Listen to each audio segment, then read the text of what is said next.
Hello and good evening everyone. चलिए चालू करेंगे अपना, कंटिन्यू करेंगे अपना इंडियन पॉलिटी। ठीक है, वेलकम टू एनडब्ल्यूएस।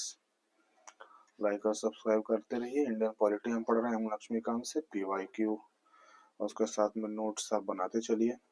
ठीक है, यहाँ से आपको नोट्स इसलिए प्रोवाइड नहीं किया जा सकता कि भाई देखिए नोट्स में क्या है कि आप लेजी हो जाएंगे।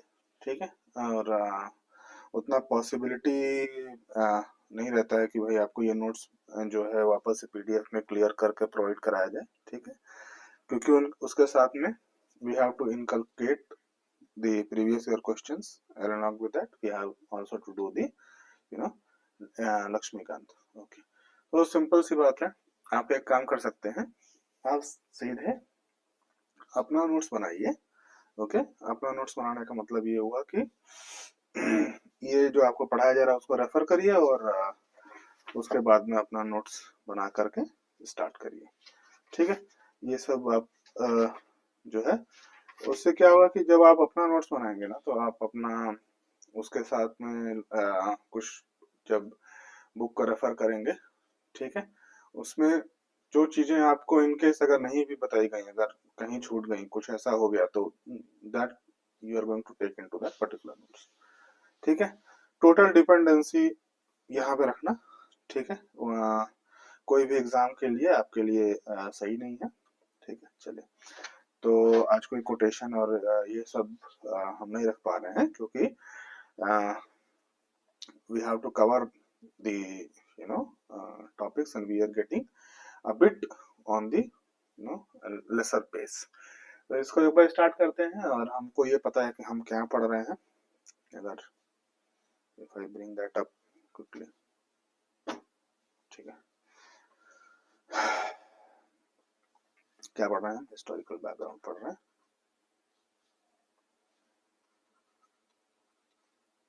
हिस्टोरिकल बैकग्राउंड पढ़ रहे हैं। ठीक है, अब ये हिस्टोरिकल बैकग्राउंड में हम लोगों ने कहाँ तक क्या क्या पढ़ लिया है, ये अगर मैं आपको थोड़ा बहुत याद दिला दूं। ठीक है, तो हिस्टोरिकल बैकग्राउंड में हम लोगों ने जो अभी तक पढ़ा है, ठीक है, वो क्या पढ़ लिया है? रेगुलेटिंग एक्ट से स्टार्ट किया हम लोगों ने।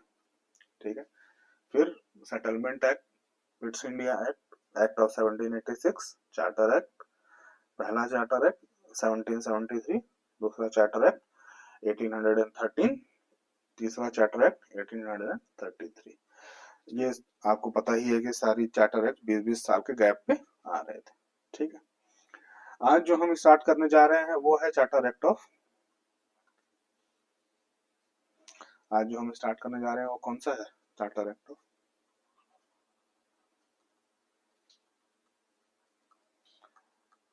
1853।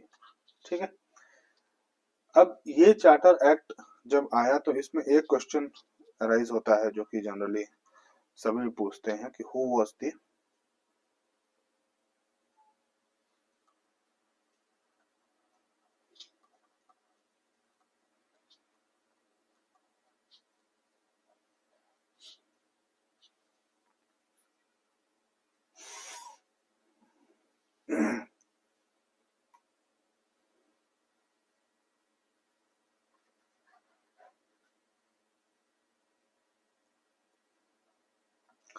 Who was the governor general of India at the time. ठीक है, this act came into picture. ठीक है, तो who was the governor general, भाई आप बताइए, who was the governor general of India? Lord Dalhousie. ठीक है, ये थोड़ा सा स्टैटिक वाला चीज है जो मैं आपको एक बार सोचा कि आपको you should know. Okay, Lord Dalhousie.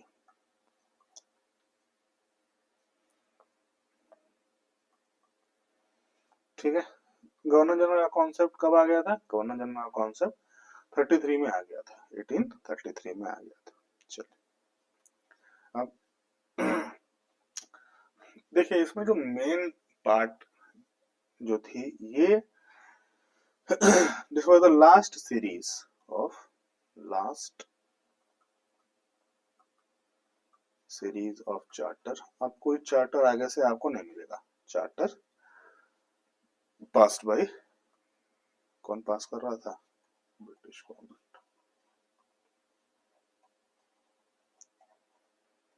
British government के थ्रू जो चार्टर पास किए गए थे उसमें ये कौन सा जो चार्टर एक्ट ऑफ 1853 है वो कौन सा था? लास्ट चार्टर था। ओके, इसके बाद अब आपके पास कोई भी चार्टर नहीं आएगी। ठीक है, अब जो नेक्स्ट हम क्लास अपना लेंगे वो होगा 1858 वाला जो गवर्नमेंट ऑफ इंडिया एक्ट होगा। अभी तक जो हम पढ़ रहे थे वो क्या पढ़ रहे थे? अभी तक जो हम पढ़ रहे थे वो जैसे कि आपको पता होगा कि दो चीजें हमने पहले से ही सेग्रीगेट की हुई थी। पहली क्या थी? पहली थी कि भाई आपका जो रिवोल्ट के पहले 1857 के पहले किसका रूल था? कंपनी का रूल था। और 1857 के बाद किसका रूल आया? उसके बाद से क्राउन का रूल आ गया। ठीक है, अब जैसे क्या हुआ कि अब ये क्राउन का रूल आने की वजह से अब 1858 के बाद, ठीक है, कोई चार्टर नहीं मिलता है, परमिशन किसी को नहीं मिलती है, क्योंकि सीधे जो है कौन रूल कर रहा है? सीधे अब जो रूल कर रहे हैं वो है क्राउन। ठीक है, तो आपको चार्टर और ये सब चीजें नहीं मिलेंगी। ठीक है, अब वहां मिलेंगी गवर्नमेंट ऑफ इंडिया, काउंसिल और इंडिपेंडेंट। ठीक है, जब काउंसिल बनेगी तो काउंसिल एक्ट। ठीक है, यहाँ पे काउंसिल की बात हो रही है, वो काउंसिल एक्ट होगा। जो गवर्नमेंट अगर कोई इम्पोज कर रही है एक्ट को तो वो क्या बोलेंगे? वो जो एक्ट होगा वो क्या होगा? गवर्नमेंट ऑफ इंडिया एक्ट होगा। देखिए, ओके। एक और चीज मैं आपको बता देना चाहता हूँ, NWS is always committed to complete this entire lecture and that is free of cost. ठीक है, आपको 1 रुपया यहाँ पॉलिटी के लिए खर्चा करने की जरूरत नहीं है। ठीक है, और अगर कोई आपको ये बताता है कि आपको 10 घंटे या 15 घंटे के लेक्चर के बाद, ठीक है, आप सारे ही क्वेश्चन कर पाएंगे सारे एग्जाम्स के, तो ये this is a myth. Okay, कुछ कुछ क्वेश्चन ऐसे रहेंगे जो कि आप अटेंड नहीं कर पाएंगे। ठीक है, इसी के लिए मैं आपको नोट्स प्रोवाइड नहीं कराता हूँ, पीडीएफ्स प्रोवाइड नहीं कराता हूँ। ठीक है, पीडीएफ्स की जगह पे आप जब मेरा वीडियो देख रहे हैं तो आप एक रफ नोट बनाइए। ठीक है, this is going to be live, this is going to be available not live on YouTube forever. ठीक है, हमेशा ही रहेगा। ठीक है, तो आप इसको रेफर करिए। आप चाहे 26 के लिए तैयारी कर रहे हैं, 27 के लिए कर रहे हैं, 28 के लिए कर रहे हैं, this is not going to change until and unless a major chunk of things get change. ठीक है, जब अगर ऐसा हो जाए कि पॉलिटी ही सब्जेक्ट से हटा दी जाए, ठीक है, तब तो मैं कुछ नहीं कर सकता हूँ। लेकिन जब तक पॉलिटी रहेगी और जब तक कुछ मेजर अमेंडमेंट्स नहीं आएंगे, ठीक है, तब तक क्या होगा? तब तक दिस लेक्चर इज वैलिड। ठीक है, ये पूरा सीरीज खत्म करने के बाद से मैं PYQ का भी एक सीरीज लेके आऊंगा, लेकिन ये सीरीज खत्म होने के बाद। और जो भी स्टूडेंट हमारे यहाँ पे हैं, वो जो हमसे जुड़े हुए हैं, we are committed to deliver the best that we know. ठीक है, जितना अवेलेबल है मटेरियल उसके अकॉर्डिंग जो बेस्ट होगा वो हम आपको अवेलेबल कराएंगे। लेकिन आप ध्यान रखिएगा, 80% से अगर 85% क्वेश्चन अगर आप पॉलिटी का कर ले जाते हैं, ठीक है, तो you are doing very good. ठीक है, बहुत लोग होते हैं कि 25 घंटे की एक लेक्चर दे दी ना, तो आप लगातार 25 घंटे बैठ करके उनका लेक्चर देख पाएंगे। ठीक है, दूसरी चीज, अगर आप उसको देख भी लेते हैं तो उसके बाद कोई गारंटी नहीं है कि आप जो है पूरा उसको देखिए, उसमें अंडरस्टैंडिंग तो आपको नहीं मिलेगी, इतना डेप्थ जो एनालिसिस होता है वो तो आपको नहीं मिलेगा। ठीक है, चलिए, I am not criticising anything, but just I want to bring your focus to studies. ये रियल टाइम स्टडी है भैया, ऐसा देखिए, ये शॉर्टकट कहीं नहीं है। अगर आप पीडीएफ लेकर के और जो है उसमें से पढ़ के अगर आप पास हो जाते तो भाई हम लोग की जरूरत नहीं होती, हम why are we doing all this things. Okay, तो और मैंने बहुत सारी देखी है वीडियोस, जो कि लोग बोलते हैं कि इसमें तो इसमें से आ गया, इसमें से आ गया। M Laxmikanth can not guarantee that सारे क्वेश्चन एम लक्ष्मीकांत से ही आते हैं पीसीएस के। ठीक है, तो आप अपना देख लीजिए, आपको पढ़ाई करना है। पीडीएफ, केवल पीडीएफ अगर मैं आपको प्रोवाइड करा दूं तो आप एक बेहतरीन यूनिवर्सिटी का एंट्रेंस एग्जाम नहीं निकाल सकते हैं until and unless you don't study the way। Okay, देखिए ऐसा है, ये नोट्स है, आप जब आपको पढ़ाया जाए आप इसमें से नोट्स देखिए और इसको नोट डाउन करते रहिए। एक रफ पेपर पे रफ एक कॉपी बनाइए और उस पे नोट करिए। जब आप नोट कर लेंगे उसके बाद रेफर करिए हम अपनी बीवाईक्यू को, और जो भी लक्ष्मीकांत है, जो भी एडिशन आप पढ़ रहे हैं उसको रेफर करिए और उसके अकॉर्डिंग क्या है कंप्लीट करते रहिए। आप अपना नोट्स बनाइए और उसको रेफर करिए। चलिए तो हम चार्टर के बारे में बात कर रहे थे। तो चार्टर में क्या हुआ, ये लास्ट चार्टर था 1853 का जो चार्टर था ना, वो लास्ट चार्टर था। अब लास्ट चार्टर होने के कुछ मेरिट्स और डिमेरिट्स हम देखेंगे आगे। चलिए, इसमें जो मेन जो सब्जेक्ट है वो क्या था कि पहले अगर आपको याद होगा कि एक आपका गवर्नर जनरल, मैं दूसरा ही पेज ले लेता हूँ, ठीक है, this was the last charter, ठीक है, और लॉर्ड डलहौजी लेके आए थे। दूसरे पेज पे चल के दूसरा पॉइंट लिखते हैं, ठीक है। चलिए सेकंड पॉइंट ये है कि इसमें क्या हुआ, अगर आपको याद होगा कि एक गवर्नर जनरल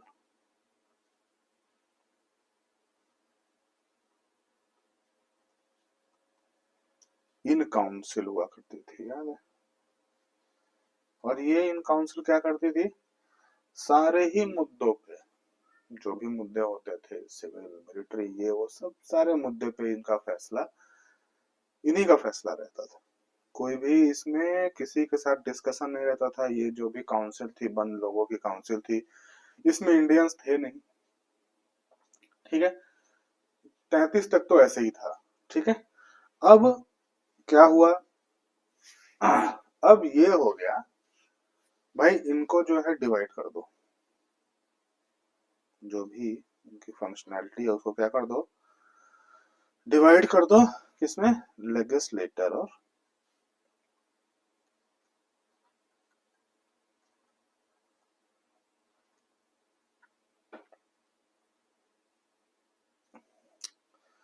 एक्चुअली अगर लेजिस्लेटिव कहा जाए तो ज्यादा सीधा है, लेजिस्लेटिव एंड एग्जीक्यूटिव, दो पार्ट में इनको डिवाइड कर दो। अब लेजिस्लेटिव जो लॉ के साथ में जुड़े हैं लोग, ठीक है, उनको लेजिस्लेटिव कह देते हैं। लॉ के साथ में जुड़े हैं मतलब जो आप अगर ये देखें कि जो भी, ठीक है, बजट के ऊपर डिस्कशन कर रहे हैं, कोई लॉ में बना रहे हैं, ठीक है, वो क्या होगा, वो लेजिस्लेटिव में आ जाएंगे। एग्जीक्यूटिव, लॉ आपने बना दिया कि भाई रास्ते से आपको नहीं जाना है कहीं, मैंने एक लॉ बना दिया कि इस रास्ते से कहीं नहीं जाना है। अब इस रास्ते से कहीं नहीं जाना है, आप किताब में लिख के रखे रहिए लॉ बना करके, किसको फर्क पड़ रहा है, किसी को फर्क नहीं पड़ेगा जब तक कि आप उसको एग्जीक्यूट नहीं करा देते हैं। जब तक क्या नहीं कर देते हैं, जब तक आप उसको एग्जीक्यूट नहीं करा देते हैं। एग्जीक्यूट नहीं मतलब अगर जो भी लॉ है भाई उसको मनवाना पड़ेगा किसी से, मनवाने का काम कौन करेगा, एग्जीक्यूटिव करेगी। आप इसको इन्फोर्स कराइए, ठीक है। उसके बाद में क्या होगा, जो अगर लॉ चालू हो गया है, लॉ चालू हो जाने का मतलब वो एग्जीक्यूशन में है, उसको फॉलो किया जा रहा है। अब उसके ऊपर क्या होगा, लगाम लगाना पड़ेगा। लगाम लगाने का मतलब उसके ऊपर चेक करना पड़ेगा कि वाकई लोग बढ़िया से इसको फॉलो कर रहे हैं नहीं कर रहे हैं, तो उसको क्या करना पड़ेगा, एडमिनिस्टर करना पड़ेगा, उसको देखना पड़ेगा, है ना, कि भाई लोग फॉलो कर भी रहे हैं कि ऐसे ही जो है लॉ बना दिया गया एग्जीक्यूट भी हो रहा है, मनमाने तरीके से लोग एग्जीक्यूट करा रहे हैं उसको, जिसको जैसे मन में आ रहा है वैसे एग्जीक्यूट तो नहीं करा रहा है भाई, उसको देखना पड़ेगा। तो उसको देखने वाले चीज को क्या बोलते हैं, उसको बोलते हैं उसको, देखिए जो एग्जीक्यूट करा रहा है उसको तो एग्जीक्यूटिव बोल देंगे, ठीक है। और उसके बाद से उसका जो देखभाल कर रहा है उसको क्या बोलेंगे, एडमिनिस्टर। एडमिनिस्टर मतलब उसकी देखभाल कर रहा है, ठीक है। इसीलिए जो एक मोटे मोटे तौर पे जो बोलते हैं कि इंडियन एडमिनिस्ट्रेटिव सर्विसेज।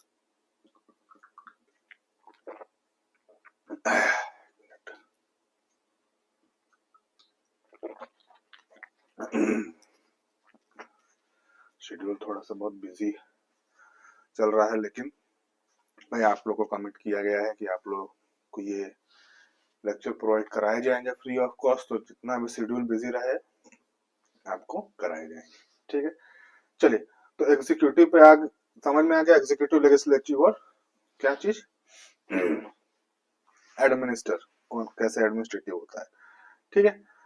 अगर आपको याद होगा कि 33, ठीक है, किसमें 1833 में, अगर ये मैं एक बार जैसे ये चीज देख लूं, तो जो ईस्ट इंडिया कंपनी थी,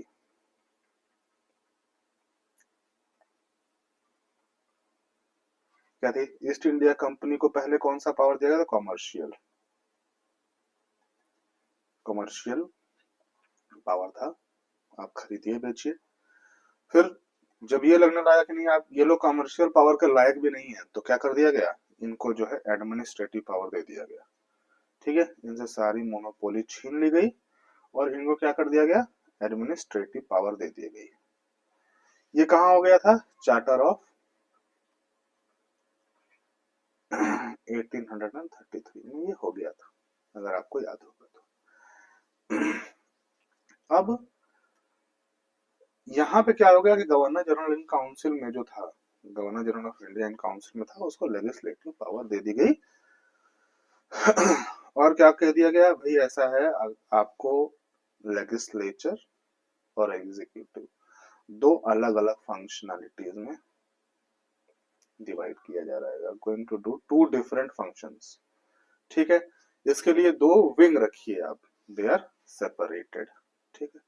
इनको क्या कहा गया, इनको दो विंग रखेंगे, पहली विंग ये और दूसरी विंग ये, इट वॉज सेपरेटेड, ठीक है। चलिए जी, अब क्या करते हैं, अब हम बात कर लेते हैं गवर्नर जनरल साहब के लेजिस्लेटिव काउंसिल किसकी, इसी में पढ़ते हैं, पहला टॉपिक पढ़ेंगे गवर्नर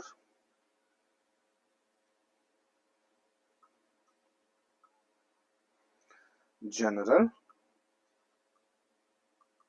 लेजिस्लेटिव काउंसिल के बारे में, ठीक है। कुछ पॉइंट्स देखते हैं।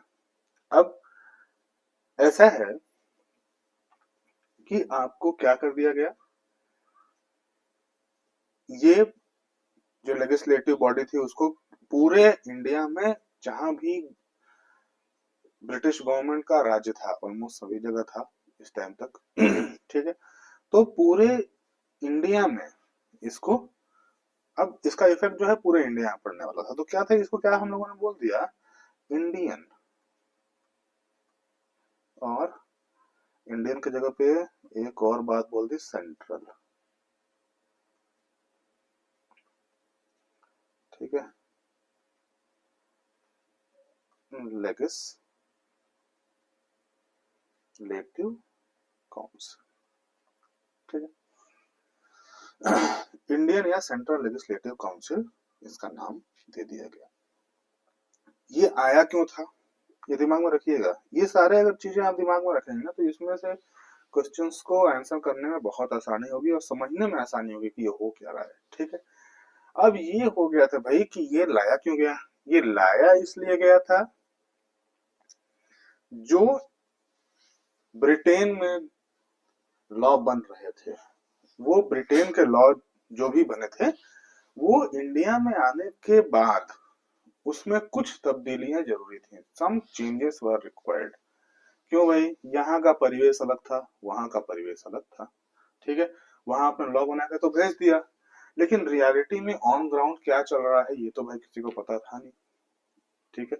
जब तक लॉ यहाँ पे आता उसके बाद में कुछ चेंजेस उसमें रिक्वायर्ड तो होते, और वापस आप ब्रिटेन भेजिए उसको, और वापस ब्रिटेन भेज के उसको अमेंड कराइए किसी दूसरे एक्ट में, किसी दूसरे चार्टर में इनकलकेट करके भेजिए। तो इससे टाइम वेस्ट हो रहा था। तो कुछ चीजें दी गई कि भाई थोड़ा बहुत पावर आप भी रख लीजिए और क्या करिए, ऑन द बेसिस ऑफ, ठीक है, ऑन द बेसिस ऑफ, जैसे हम वहां पे कुछ चेंजेस करते हैं ब्रिटेन के पार्लियामेंट में, जो लॉस के ऊपर बात करके चेंजेस करते हैं, वैसा ही आप भी करिए, ठीक है। तो उससे यहाँ पे इफेक्टिव रहेगा कि भाई यहाँ के अकॉर्डिंग आप लॉ थोड़ा थोड़ा बनाना चालू कर देंगे, है ना। तो इसको क्या बोला गया, तो उन्होंने कौन सा प्रोसेस अपनाया, सजेस्ट किया गया था कि अडॉप्टिंग सेम प्रोसेस, किसके तर्ज पे, ब्रिटिश पार्लियामेंट के तर्ज पे, ठीक है, same process as British parliament.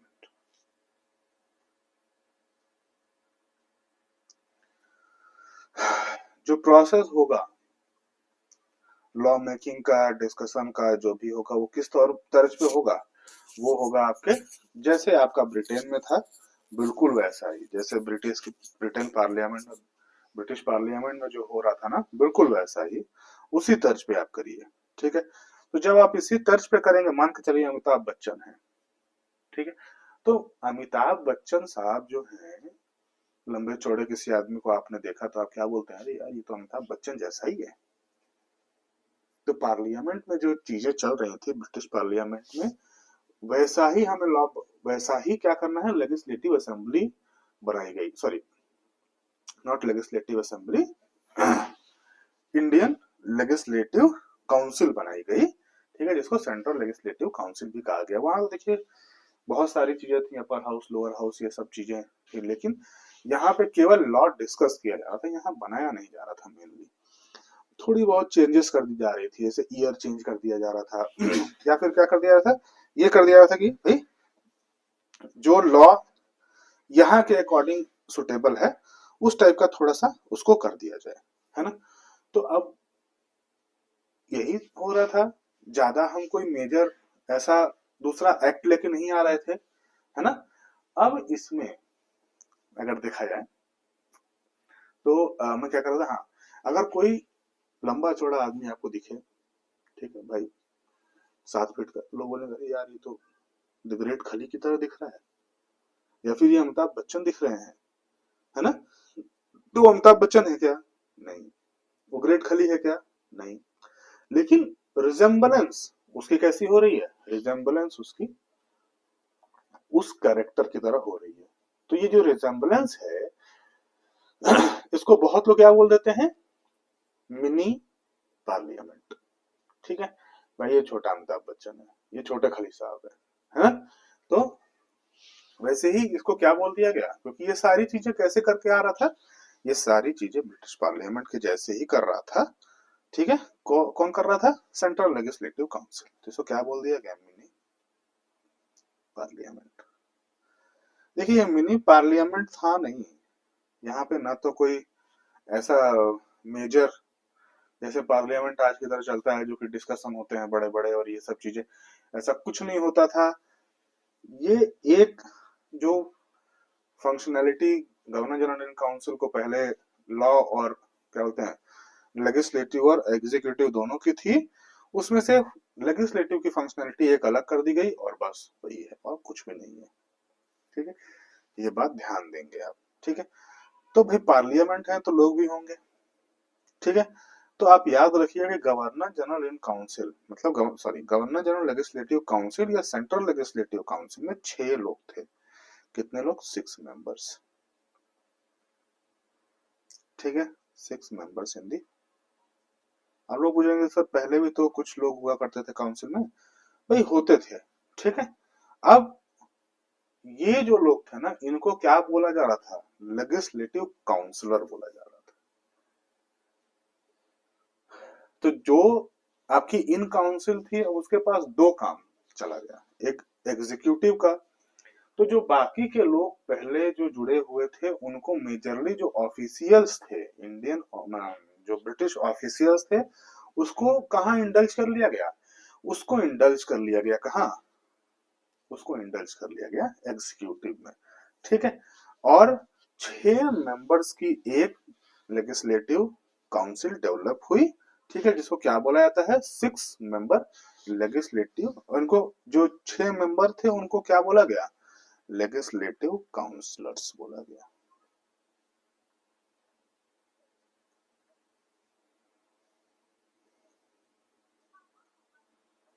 ठीक है, 6 लेजिस्लेटिव काउंसलर्स आपको मिलेगा।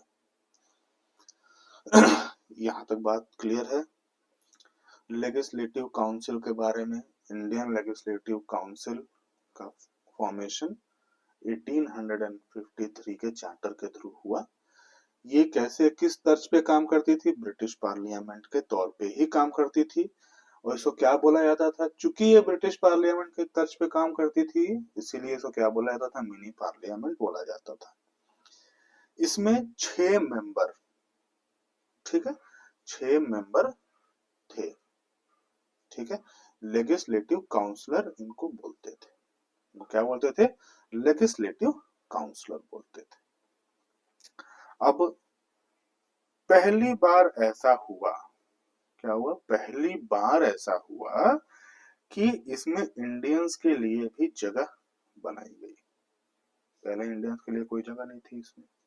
ठीक है, इंडियंस के लिए भी लॉ मेकिंग में एक जगह बनाई गई। और ये कैसे हुआ, ये हुआ कि इंडियंस के लिए भी जगह बनाई गई। और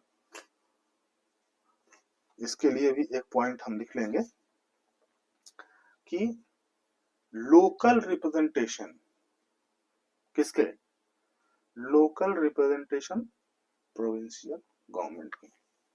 जो प्रोविंशियल गवर्नमेंट थी ना, उसका लोकल रिप्रेजेंटेशन। ठीक है,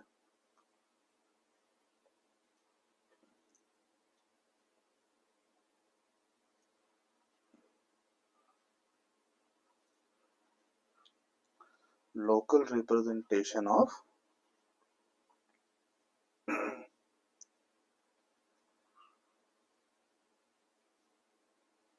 प्रोविंशियल गवर्नमेंट।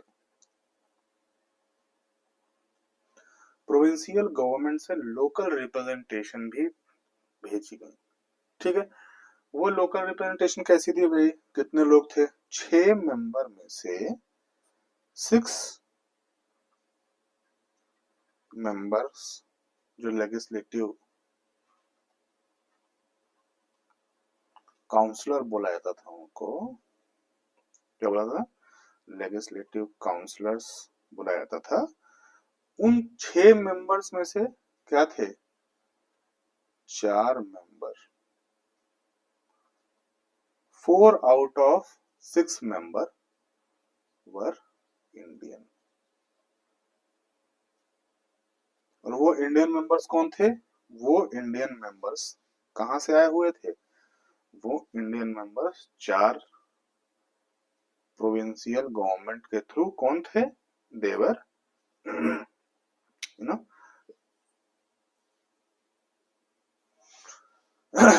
नॉमिनेटेड। 4 जो प्रोविंशियल गवर्नमेंट्स थी उसमें से आए थे। प्रोविंशियल गवर्नमेंट्स कौन सी थी, एक मिनट, जो 4 प्रोविंशियल गवर्नमेंट्स थी वो थी मद्रास,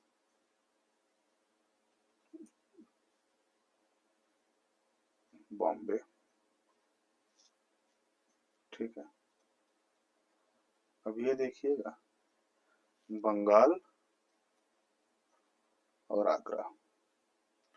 इन प्रोविंशियल गवर्नमेंट्स से एक एक member each from every provincial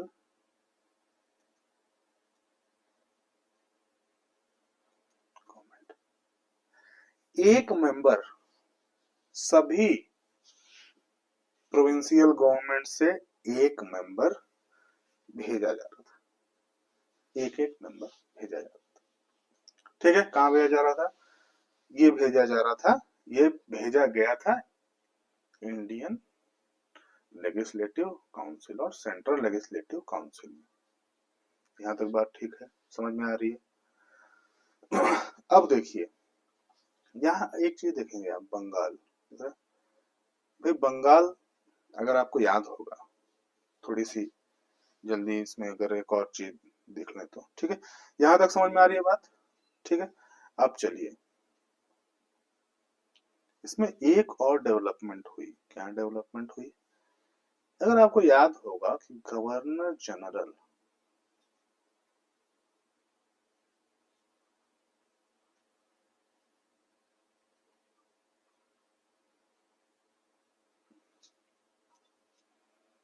of India, ये पहले क्या थे? I am talking about the designation, I am not talking about the specific governor general. Okay,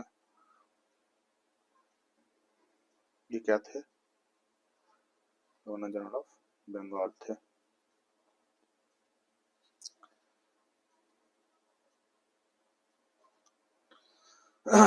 और ये भाई साहब क्या थे? ये पहले थे governor of Bengal.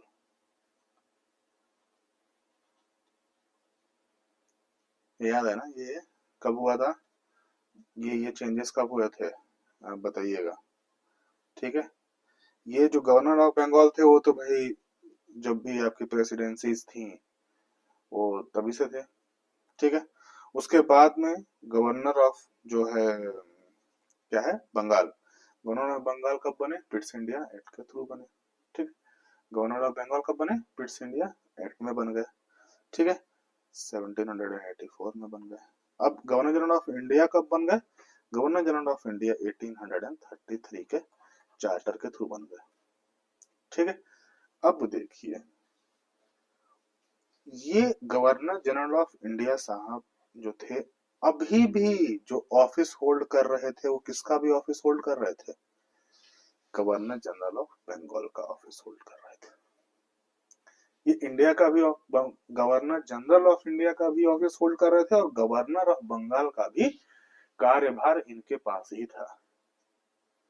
On the other hand, दो और प्रेसिडेंसीज थी, मद्रास और बॉम्बे।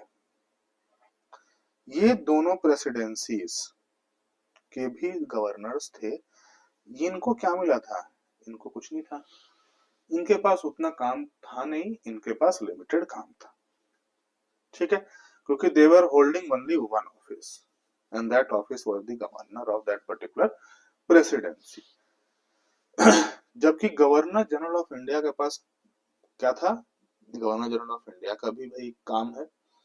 ठीक है, वो लेजिस्लेटिव और एग्जीक्यूटिव का भी हेड है। ठीक है, और क्या हो रहा है? गवर्नर ऑफ बंगाल का भी काम कर रहा है। इससे ज्यादा प्रेशर होने की वजह से ठीक ठाक से काम नहीं हो रहा था। तो इसी एक्ट में क्या कर दिया गया? इसी एक्ट में एक और चीजें ला दी गई, और ये नोट कर लीजिएगा आप लोग।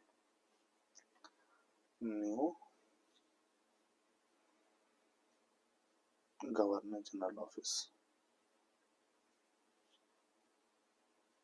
Sorry, new governor of Bengal office, which was separated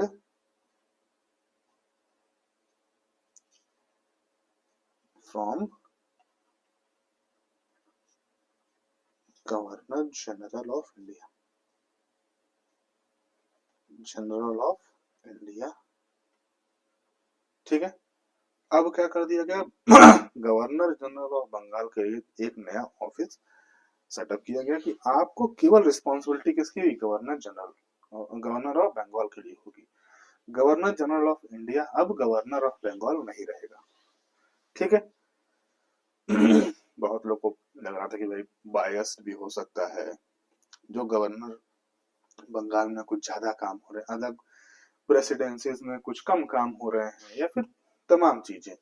और उसके ऊपर क्या था, जिम्मेदारियां भी बहुत ज्यादा बढ़ गई थी। ओके, चलिए क्विकली कुछ और पार्ट्स भी देख लेंगे। बात करते हैं सिविल सर्विसेज की। ये आपको याद होगा कि जब ये चीज चार्टर ऑफ 1833 में कंपनी को कॉमर्शियल से लेके एडमिनिस्ट्रेटिव में ला दिया गया, तो वहां क्या बोला गया, वहां ये बोला गया कि क्यों ना हम ये लिख लेते हैं यहाँ पे,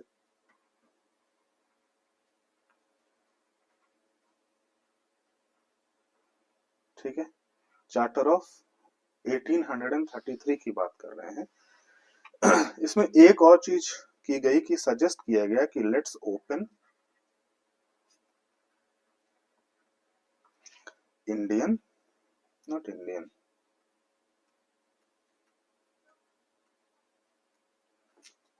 civil services to Indians. Indians को भी सिविल सर्विसेज में आने का मौका दीजिए। अब देखिए, अब ऐसा हो रहा था ना कि आप रोक तो नहीं पाएंगे, जैसे मैंने कहा धीरे धीरे पढ़ाई का स्तर क्या हो रहा था, बढ़ते जा रहा था। तो जब पढ़ाई का स्तर इंडिया में बढ़ेगा तो लोग तर्क वितर्क करेंगे, दे विल डिस्कस। ओके, तो वहां पे राज्य चलाना अब उतना आसान नहीं रह गया था, जैसे कि 1600 में, और उसके बाद से जो पीछे के जो भी आपके टेन्योर्स रहे हैं, वहां पे जैसे ये लोग चला रहे थे अपना, इनका जैसे वर्चस्व दबदबा जो भी कहेंगे बना हुआ था, वो अब नहीं रह गया, क्योंकि ये पढ़े लिखों के बीच में अब रहने लगे थे। ठीक है, लोग सवाल पूछने लगे थे, अपने में ही पूछे, वहां से कुछ तो निकल के आता था। They started opposing. ठीक है, एक 1857 की लहर की एक जो है वो बनना चालू हो गया था। It was just started to frame. ठीक है, अब देखिएगा, अब ये देखें हम, तो लेट्स कम बैक टू 1853 का चार्टर। ठीक है, come back to charter of, तो आपको ये बैकग्राउंड मिल गया ना, ओ सॉरी सॉरी, बैकग्राउंड मिला नहीं, ठीक है। तो ये सिविल सर्विसेज को लाने की बात तो हो गई, लेकिन 1833 में ये लोग ला नहीं पाए, चार्टर ऑफ 1833 के थ्रू ला नहीं पाए। क्यों नहीं ला पाए, जो आपके कोर्ट ऑफ डायरेक्टर्स थे, जो ऑलरेडी बहुत नाराज थे। ठीक है, कोर्ट ऑफ डायरेक्टर्स ने क्या कर दिया, कोर्ट ऑफ डायरेक्टर्स ने इसको अपोज कर दिया और उसकी वजह से नहीं आया। ठीक है, अब चले चलते हैं अपने वही चार्टर ऑफ 1853 का जो हम पढ़ रहे थे, उसी में चले चलते हैं। ठीक है, कंटिन्यूइंग द सेम। ठीक है, अब क्या हो गया, अब भाई आपकी मोनोपोली खत्म हो चुकी है 33 में ही, 20 साल ऑलरेडी बीत चुके हैं। ठीक है, अब कोर्ट ऑफ डायरेक्टर्स की कुछ उतनी अहमियत रही नहीं। ठीक है, अब क्या कर दिया गया, अब आपको अब फ्यूचर में कोर्ट ऑफ डायरेक्टर को हटा ही दिया गया।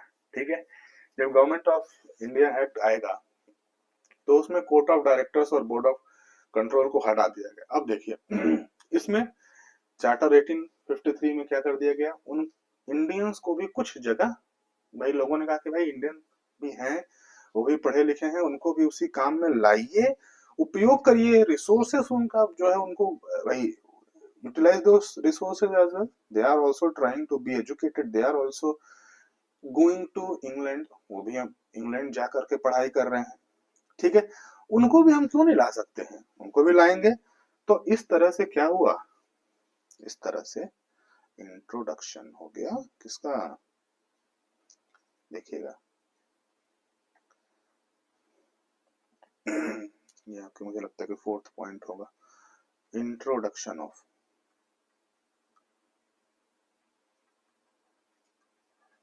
Indians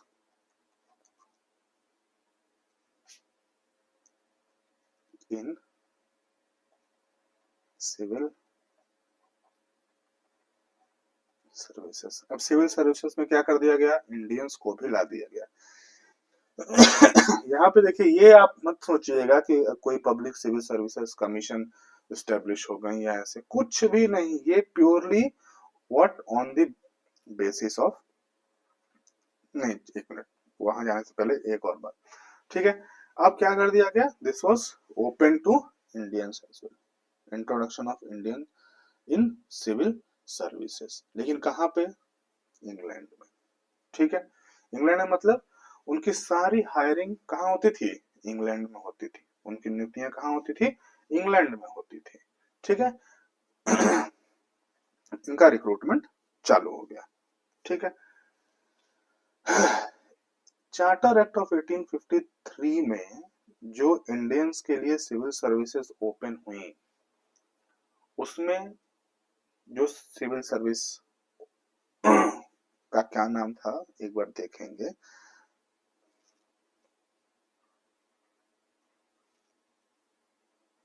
covenant, covenanted civil services, जिसमें इनको नियुक्त किया जा रहा था, वो किसमें, कोवेनेंटेड सिविल सर्विसेज में।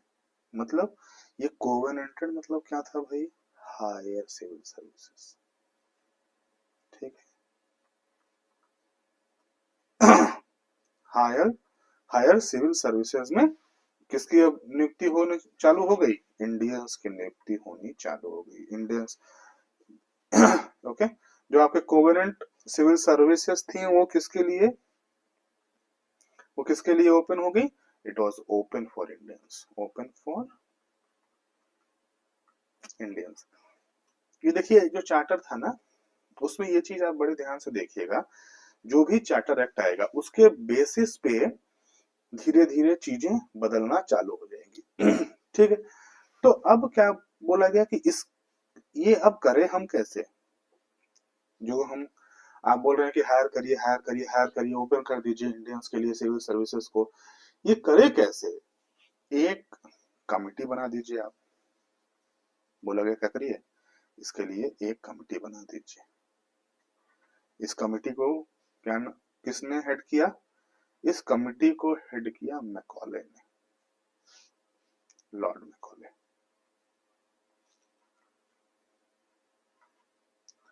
और इस कमिटी का नाम भी भाई जब हेड करेंगे आप, तो आप ही का तो नाम होगा।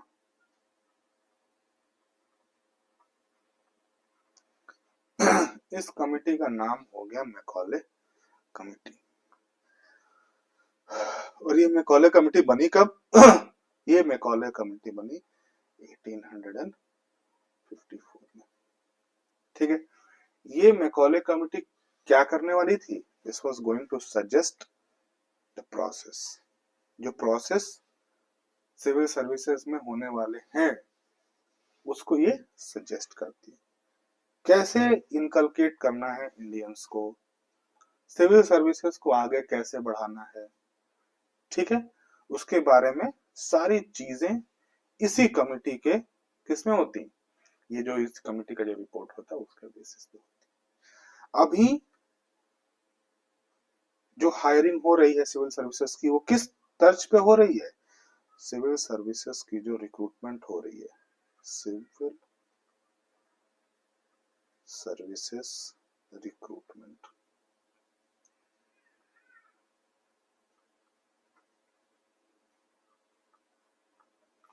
किस पे हो रही है।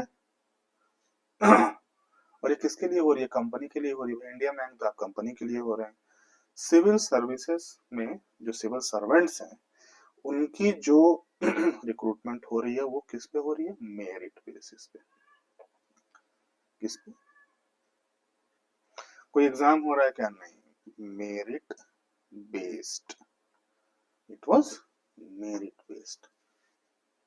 बात समझ में आ रही है, आप इन चीजों को जोड़ पा रहे हैं कि मेरिट पे अब ये रिक्रूटमेंट हो रही है। और सिविल सर्विसेज के थ्रू किसका रिक्रूटमेंट हो रहा है, अगर ये अगर आप समझ नहीं पा रहे हैं तो बड़ा मुश्किल काम है। देखिए, सिविल सर्विसेज के थ्रू किसका रिक्रूटमेंट हो रहा है भाई, सिविल सर्वेंट्स का ही।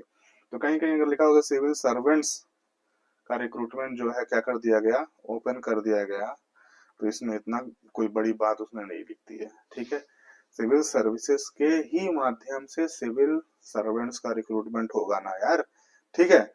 तो सिविल सर्वेंट का रिक्रूटमेंट हो रहा है किस बेसिस पे, मेरिट के बेसिस पे। और किस कमिटी ने बताया कि भाई इसको आप जो प्रोसेस है वो हम इसको लेके चलेंगे, वो मैकॉले कमिटी। और वो कब सेटअप हुई, 1854 में। बात समझ में आ रही है। चलिए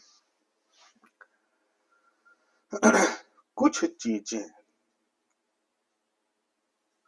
जो अब जो है वो एकदम, ये एक्ट जब आया तो इसमें क्या हो गया कि एकदम से ही ऐसा हो गया कि भाई आप बिल्कुल सेंट्रलाइज कर दिया गया। अगर आपको याद होगा तो 20-20 साल पे क्या हो रहा था, एवरी 20 ईयर्स, एवरी 20 ईयर्स क्या हो रहा था, चार्टर आ रहे थे। पहला चार्टर कब आया, 93 में आ गया। दूसरा चार्टर उसी के 20 साल रिन्यू होते जा रहे थे, एक तरह से देखे तो उनके परमिशंस रिन्यू होती जा रही थी। फिर तीसरा चार्टर आया आपका 33 में। फिर चौथा जो चार्टर आपका आया वो कब आया, 53 में। 20-20 साल के चार्टर आए जा रहे थे, 20 ईयर्स ईच, ठीक है। परमिशंस रिन्यू हो रही थी।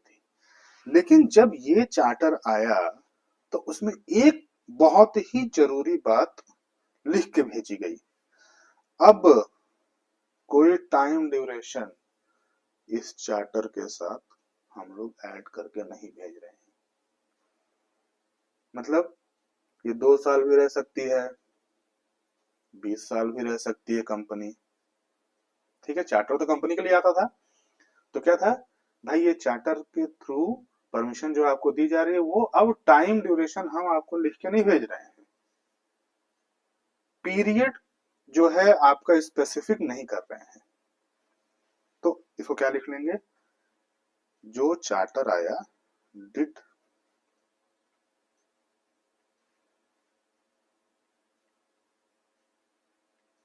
ठीक है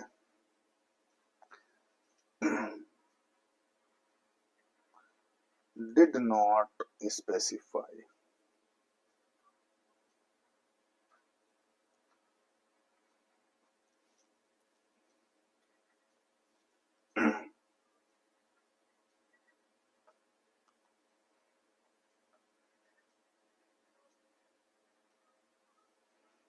ठीक है। पर्टिकुलर कोई पीरियड बता के नहीं भेजा गया। बोला गया कि भाई देखिए चार्टर तो हम दे रहे हैं, पहले 20-20 साल के लिए दे रहे थे, अब जरूरी नहीं है कि 20 साल ही रहेंगे आप 10 साल भी रह सकते हैं, 2 साल भी रह सकते हैं। कब हो सकते हैं, आप 50 साल में भी आप आप क्या बोलते हैं बिजनेस करिए 50 साल तक, हमें कोई दिक्कत नहीं है, ठीक है। अब क्या कर दिया गया, अब आपको चार्टर नहीं मिलेगा। अब क्या नहीं मिलेगा, अब आपको चार्टर नहीं मिलेगा, ठीक है जी। एक तरह से अच्छी बात भी थी, एक तरह से खराब बात भी थी ईस्ट इंडिया कंपनी के लिए। इसका मतलब क्या था, इसका मतलब ये था कि पहले पहले क्या था, अर्लियर, ठीक है, और बोले तो previous charters used to provide time duration, अगर बोल दिया जाए, ऑफ, किसके लिए टाइम ड्यूरेशन भाई प्रोवाइड कराती थी, कंपनी रूल, ठीक है, या फिर एक्सटेंशन।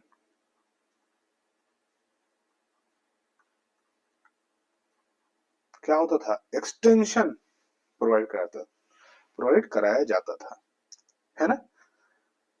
इसमें था क्या, इसमें ऐसा कोई टाइम ड्यूरेशन डिसाइड करके नहीं दिया गया था। जब टाइम ड्यूरेशन आपको डिसाइड करके नहीं दिया जाएगा तो ये अब किसके विल एंड विम्स पे होगा? ये होगा अब आपके किसके? पार्लियामेंट का जब मन करेगा, जब ब्रिटिश गवर्नमेंट का मन करेगा तब इसको खत्म कर दिया जाएगा। मतलब अब क्या करेगी? अब कंपनी का rule, company rule can be terminated, it can be terminated, ठीक है, एट कब? Any time. किसके थ्रू? बाय द ब्रिटिश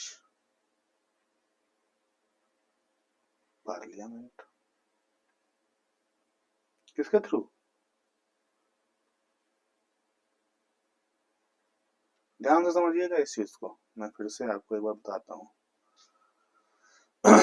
पहले क्या था जी, हर एक 20 साल पे आप चार्टर लेके आते थे, हमें कोई गुरेज नहीं था, हमें कोई परेशानी नहीं थी।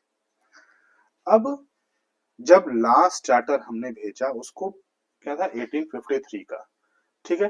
अब इस लास्ट चार्टर में हमने जितना भी, मतलब गवर्नमेंट ऑफ ब्रिटिश गवर्नमेंट ने जितना भी चेंजेस करके भेजना था वो सारा भेज दिया था, सब कुछ सेंट्रलाइज कर दिया था। गवर्नर ऑफ बंगाल को गवर्नर जनरल ऑफ बंगाल बना दिया पहले, उसके बाद से गवर्नर जनरल ऑफ बंगाल को क्या बना दिया? गवर्नर जनरल ऑफ इंडिया बना दिया। अब क्या कर दिया? पूरी पावर सेपरेट कर दी। तो इस चार्टर में क्या कर दिया? पावर सेपरेट कर दी। पावर सेपरेट करने के बाद से लेजिस्लेटिव अलग कर दिया, एग्जीक्यूटिव अलग कर दिया। लेजिस्लेटिव में कुछ इंडियंस को भी भेज दिया, जो आगरा, बॉम्बे, मद्रास और बंगाल के जो वो थे लोकल प्रोविंस के जो थे, ठीक है, प्रोविंशियल गवर्नमेंट के थ्रू उनको 6 काउंसलर के 6 काउंसलर में से 4 काउंसलर कौन थे? इंडियंस ही थे। सेरेमनियल ही हो, सेरेमनियल मतलब आपको कुछ करना है नहीं, सेरेमनी की तरह ही है वो आपके, ठीक है।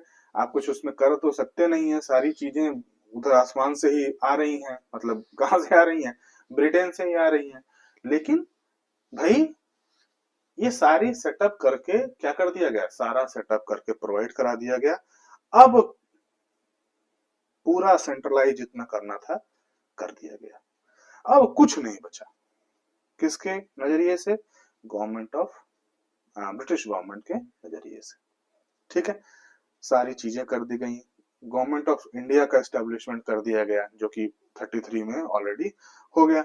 अब जो चीज है, अब आपको चार्टर 20 साल के लिए नहीं मिलेगा। आपके पास कोई मोनोपोली है नहीं।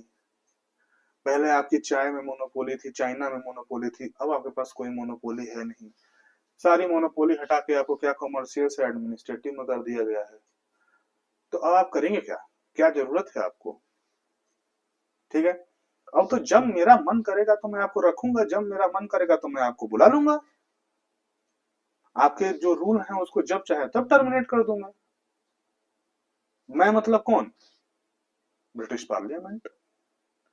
तो ब्रिटिश पार्लियामेंट ने कहा कि देखो भाई, अब कोई, अब इसीलिए ये इस चार्टर में 1853 के चार्टर में कोई पर्टिकुलर पीरियड था क्या एक्सटेंशन का? नहीं था, ठीक है।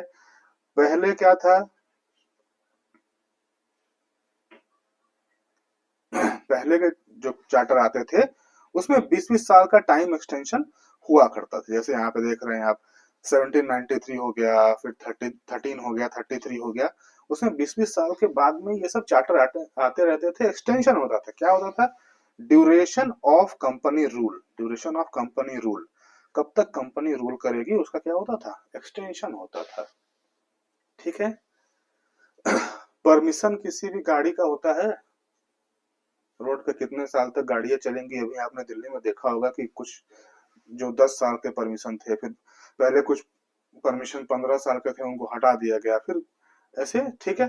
तो जो आप गाड़ी आप खरीदते हैं उसमें क्या होता है कि परमिशंस होती हैं। पहले आप कुछ साल के लिए करते हैं, गाड़ी चलाते हैं, फिर उसके बाद से उसका जब खत्म हो जाता है लाइसेंस, ठीक है, उसकी जो वैलिडिटी खत्म हो जाती है तो क्या करते हैं, आप एक्सटेंड कराते हैं आरटीओ जाके, ठीक है।